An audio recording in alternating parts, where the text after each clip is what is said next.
My mission is to inspire other people to be what they were created to be. And I do that through art, fashion, and poetry. I'm Andrea Bogdan, and this is Andrea Bogdan Studio. Andrea Bogdan Studio is an artist studio that's open to the public. And this is a place where people can buy their art directly from the artist. Anybody who visits the last bookstore and makes their way upstairs is probably gonna find me, and my doors are gonna be open. And when they come in, they'll find me making artwork. They can see what it's like to be a working artist, and hopefully it's gonna inspire people to do their own creative adventure.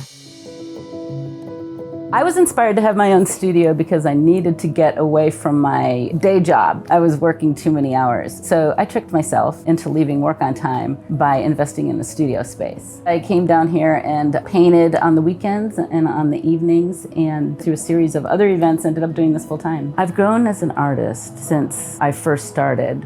I'm able to talk about my art now to other people. And now I'm doing it right here where anybody can see it and they can watch the process, and I'm comfortable with it now. At first I wasn't. Actually, I wasn't even that comfortable calling myself an artist. If you've never bought art before and you're trying to make a decision about what to buy, just take a step back, look at the artwork, and ask yourself, do I like it? It doesn't matter who the artist is. It doesn't matter what the subject matter is. It doesn't matter if you think you even understand it. Just ask yourself, do I like it? I put my art on clothing, fashion. I put artwork on hats. I have cards that I sell. I make original bookmarks. The pins that I make are made actually out of book art. I also make mobile art. I love kinetic art. I think it's cool that you can hang it somewhere and it changes every time you look at it. The art that I put on the clothing, it's washable. The SiG Bag stands for Stewie Eagle Gear. Stewie Eagle is a character that I made up when I was 13.